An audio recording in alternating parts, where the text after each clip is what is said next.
ಪ್ರೀತಿಯ ನನ್ನ ಸ್ಪರ್ಧಾ ಮಿತ್ರರೇ, ಈ ರೈಲು ಸಮಸ್ಯೆಗಳಿಗೆ ಸಂಬಂಧಿಸಿದಂತೆ ಒಂದನೇ ವಿಧಾನವನ್ನು ನೋಡಕತ್ತಿದ್ದೆವು. ಆ ಒಂದನೇ ವಿಧಾನದಲ್ಲಿ ಏನಪ್ಪ ಅಂತಂದ್ರೆ ಇನ್ನೂ ಒಂದು ಟೈಪ್ ಯಾವ ಟೈಪ್ ಆಗಿ ಬರ್ತೈತಿ ಅಂದಾಗ, ಮೊದಲನೇ ವಿಧಾನದಲ್ಲಿ ಏನು ಮಾಡಿದ್ದೇವ್ರಿ, ರೈಲಿನ ಉದ್ದು ಕೊಟ್ಟಿದ್ದ, ಅದರ ವೇಗ ಕೊಟ್ಟಿದ್ದ, ಒಬ್ಬ ವ್ಯಕ್ತಿ ಅಥವಾ ಒಂದು ಮರ ಅಥವಾ ಒಂದು ಕಂಬವನ್ನು ದಾಟ್ಲಕ್ಕೆ ಏನಪ್ಪ ಅಂತಂದ್ರೆ ಎಷ್ಟು ಸಮಯ ತೆಗೆದುಕೊಳ್ಳುತ್ತದೆ ಅಂತ ಕೇಳ್ತಿದ್ದ. ಆದ್ರೆ ಇಲ್ಲಿ ಇದೇ ಟೈಪ್ ಒಳಗಡೆನೆ ಮತ್ತೆ ಚೇಂಜ್ ಮಾಡ್ತಾನೆ. ಏನಂದಾಗ ಇಲ್ಲಿ ಏನು ಕೊಡ್ತಾನ, ಟ್ರೈನಿನ ಉದ್ದ ಕೊಡ್ತಾನೆ, ಹಾಗಾದ್ರೆ ಆ ವ್ಯಕ್ತಿಯನ್ನ ದಾಟ್ತಕ್ಕಂಥದ್ದು ಅಥವಾ ಮರವನ್ನ ದಾಟ್ತಕ್ಕಂಥದ್ದು ಸಮಯ ಕೊಡ್ತಾನೆ. ಹಾಗಾದ್ರೆ ಅದರ ವೇಗ ಎಷ್ಟೈತಿ, ಅದರ ವೇಗ ಎಷ್ಟು ಅಂತ ಕೇಳ್ತಾನೆ ಇಲ್ಲಿ. ಹಾಗಾದ್ರೆ ಅಂದ್ರೆ ಇದರ ಅರ್ಥ ಏನು ಗೊತ್ತೇನ್ರಿ, ಒಬ್ಬ ವ್ಯಕ್ತಿ ಅದನ್ನ ಎಷ್ಟು ಮೀಟರ್ ಉದ್ದು ಟ್ರೈನ್ ಆದಂತನ 400 ಮೀಟರ್ದು ಉದ್ದಿಂದು ಇದು ಟ್ರೈನ್ ಐತ್ರಿ. ಇದು ಈ ವ್ಯಕ್ತಿಗೆ ದಾಟಿ ಈಚೆ ಕಡೆ ಬರ್ಲಾಕ ಎಷ್ಟು ಟೈಮ್ ತಗೋತದ ಅಂತಾನೆ 20 ಸೆಕೆಂಡ್ ಒಳಗಡೆ ಈಚೆ ಕಡೆ ಸೈಡ್ ಬರ್ತೈತಿ. ಟ್ರೈನ್ ಪೂರ್ತಿಯಾಗಿ ಈ ವ್ಯಕ್ತಿಯನ್ನು ಹಾಯ್ದು ಅಥವಾ ಒಂದು ಕಂಬವನ್ನ ಹಾಯ್ದು ಕಡೆ ದಾಟ್ಲಕ್ಕೆ ಎಷ್ಟು ತಗೋತೈತಿ, 20 ಸೆಕೆಂಡ್ ತಗೋತದ.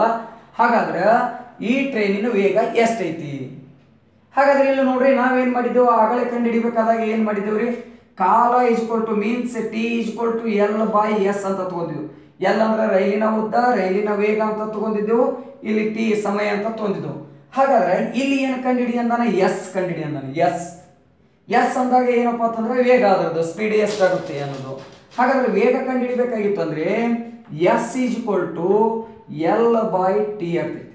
ಎಲ್ ಅಂದ್ರ ಆ ಉದ್ದ, ಟ್ರೈನಿನ ಉದ್ದ ಪೂರ್ತಿಯಾಗಿ ದಾಟ್ಲಕ್ಕೆ ಎಷ್ಟು ಟೈಮ್ ತಗೋತೈತಿ ಅದನ್ನ ಕಂಡುಹಿಡಿದೇವಪ್ಪ ಅಂತಂದ್ರೆ ಆ ರೈಲಿನ ವೇಗ ಏನಪ್ಪಾ, ಅದ್ರದ್ದು ಏನಾಯ್ತಪ್ಪ ಅಂತಂದ್ರೆ ವೇಗ ಎಷ್ಟು ಅಂತ ಬರ್ತೈತಿ. ಈಗ ನೋಡ್ರಿ, ಎಸ್ ಈಜ್ಕೊಲ್ ಟು ಎಲ್ ಅಂದ್ರೆ ಏನ್ರಿ, ಟ್ರೈನಿನ ಉದ್ದ ಎಷ್ಟೈತ್ರಿ, 400 ಮೀಟರ್ ಅಪಾನ್ ಟೈಮ್, ದಾಟ್ಲಕ್ಕೆ ಎಷ್ಟು ಟೈಮ್ ತಗೋತೈತ್ರಿ, 20 ಸೆಕೆಂಡ್.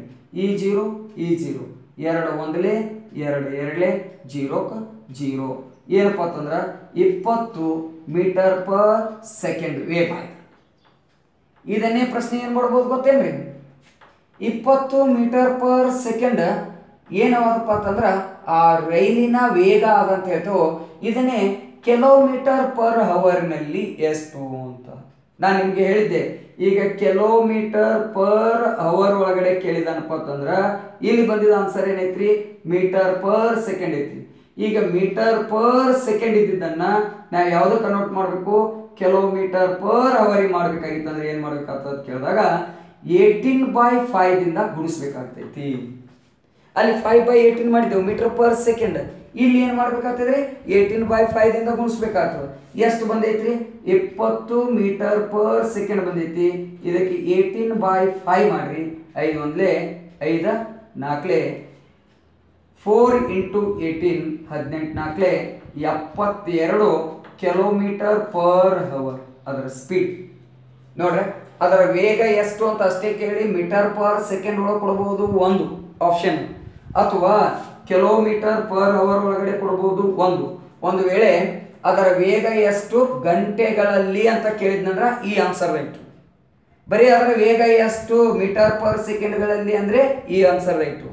ಹಾಗಾದ್ರೆ ಮೀಟರ್ ಪರ್ ಸೆಕೆಂಡ್ ಬಂದಿದ್ದು ಕಿಲೋಮೀಟರ್ ಪರ್ ಅವರ್ ಮಾಡ್ಕೋಬೇಕಾಗಿತ್ತು ಅಂದ್ರೆ ಏನ್ ಮಾಡ್ಬೇಕು ನಾವು, 18/5 ದಿಂದ ಏನ್ ಮಾಡ್ಬೇಕ್ರಿ, ಗುಣಿಸ್ಬೇಕು.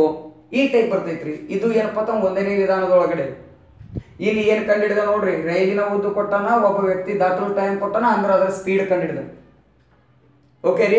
ಹಾಗಾದ್ರೆ ಇಲ್ಲಿ ನಾ ಏನ್ ಮಾಡಿದೀನಿ, ತೆಗೆದುಕೊಂಡರೆ ಅದರ ವೇಗ ಎಷ್ಟು ಅಂತ ಕೇಳಿದ್ದೀನಿ. ವೇಗ ನಾನು ಮೀಟರ್ ಪರ್ ಸೆಕೆಂಡ್ ಕೇಳಿಲ್ಲ, ಕಿಲೋಮೀಟರ್ ಪರ್ ಅವರ್ ಕೇಳಿಲ್ಲ. ಒಂದು ವೇಳೆ ಅದರ ವೇಗ ಮೀಟರ್ ಪರ್ ಸೆಕೆಂಡ್ ಮತ್ತು ಕಿಲೋಮೀಟರ್ ಪರ್ ಅವರ್ ದಲ್ಲಿ ಎಷ್ಟು ಅಂತ ಕೇಳಿದಾಗ ಮೀಟರ್ ಪರ್ ಸೆಕೆಂಡ್ ದಲ್ಲಿ 20 ಮೀಟರ್ ಪರ್ ಸೆಕೆಂಡ್ ಆಗುತ್ತೆ. ಒಂದು ಸೆಕೆಂಡಿಗೆ 20 ಮೀಟರ್ ದೂರ ಹೋಗ್ತೈತಿ ಡಿಸ್ಟೆನ್ಸ್.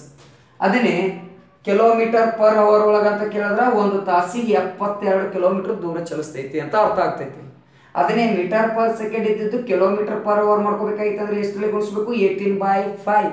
ಯಾವುದರಿಂದ ಯಾವುದಕ್ಕೆ ರೀ, ಮೀಟರ್ ಪರ್ ಸೆಕೆಂಡ್ ದಿಂದ ಕಿಲೋಮೀಟರ್ ಪರ್ ಅವರ್.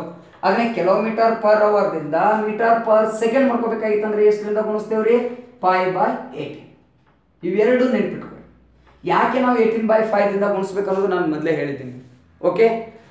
ಈ ಟೈಪ್ ಏನಪ್ಪಾ ಅಂತಂದ್ರೆ ಉದ್ದ ಕೇಳ್ಬೋದು, ಸಮಯ ಕೇಳ್ಬೋದು, ವೇಗ ಕೇಳ್ಬೋದು, ಕಾಲ ಕೇಳ್ಬೋದು, ಯಾವಾಗ ಬೇಕಾದ್ರೂ ಕೇಳ್ಬೋದು.